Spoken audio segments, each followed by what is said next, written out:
السلام علیکم ورحمۃ اللہ۔ امجد 786 میں تمام دوستوں کو خوش آمدید کہتا ہوں۔ دوستو، میری آج کی ویڈیو روزہ فرض کرنے کا سبب اور اس کی علت کے بارے میں ہے۔ تو ویڈیو کا باقاعدہ آغاز کرنے سے قبل تمام دوستوں سے یہ گزارش ہے کہ میرے چینل پہ جو نئے ہیں وہ اس کو سبسکرائب بھی کر لیں اور ساتھ ہی بیل کے نشان کو بھی دبا دیں، اور اس کے بعد اگر آل لکھا ہوا آتا ہے تو اس کو بھی دبا دیں۔ تو چلیں ویڈیو کا باقاعدہ آغاز کرتے ہیں۔ مکاشفۃ القلوب میں ایک روایت بیان کی گئی ہے کہ روزہ فرض کرنے کا سبب اور علت نفس اور خواہش نفس پر قابو پانا اور ان کو کمزور کرنا ہے۔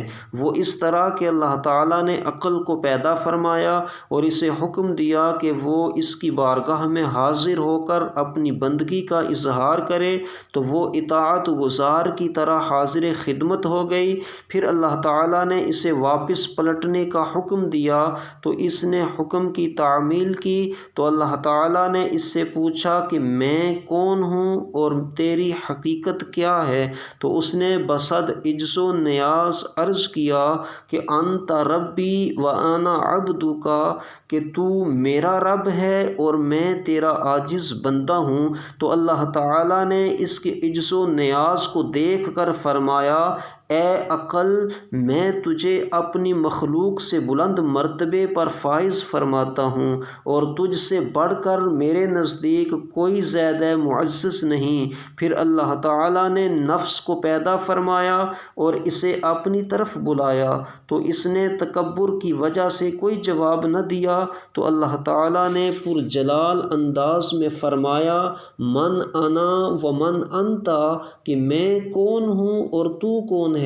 تو اس نے کہا، انا و انت انت، میں ہوں اور تو ہے۔ تو اللہ تعالیٰ نے اس کی نخوت اور تکبر کو ختم کرنے کے لیے 100 سال جہنم کی آگ میں جھونکے رکھا، لیکن اس کی سرکشی میں ذرا کمی نہ ہوئی، کیونکہ جب اللہ تعالیٰ نے اسے جہنم سے نکال کر اس سے وہی سابقہ سوال کیا تو اس نے وہی متکبرانہ جواب دیا۔ پھر اللہ تعالیٰ نے اسے 100 سال بھوکا اور پیاسا رہنے کا حکم دیا۔ اس کے بعد اس سے پوچھا کہ اب بتاؤ میں کون ہوں اور تو کون ہے؟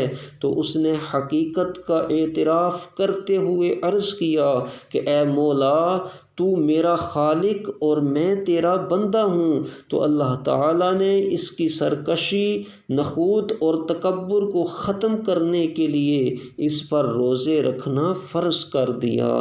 دوستو، یہ تھی آج کی ویڈیو جس میں نے آپ کے سامنے روزے کے فرض ہونے کا سبب اور اس کی علت کا ذکر فرمایا ہے۔ تو یہ ساری بات سننے کے بعد یقیناً آپ کو اس بات کا علم ہو چکا ہوگا کہ روزے کو فرض کرنے کا سبب اور اس کی علت یہی ہے کہ انسان سرکشی، نخوت اور تکبر کو ختم کر دے۔ ان چیزوں کا خاتمہ کرنے کے لیے اللہ تعالیٰ نے روزوں کو فرض کیا ہے۔ تو جب انسان روزہ رکھتا ہے تو انسان سے سرکشی، نخوت اور تکبر کا خاتمہ ہو جاتا ہے۔ تو اللہ تعالیٰ کی بارگاہ میں دعا ہے کہ اللہ تعالیٰ ہم سب کو روزہ رکھنے کی توفیق عطا فرمائے، اور روزے کے جو فیوز و برکات ہیں اللہ تعالیٰ ہم سب کو وہ حاصل کرنے کی توفیق عطا فرمائے۔ تو اس ویڈیو کو زیادہ سے زیادہ اپنے دوستوں سے شیئر کیجئے، اور جو دوست چینل پر نئے ہیں وہ اس کو سبسکرائب بھی کر لیں اور ساتھ بیل کے نشان کو بھی دبا دیں، اور اگر اس کے بعد آل لکھا ہوا آتا ہے تو اس کو بھی دبا دیں۔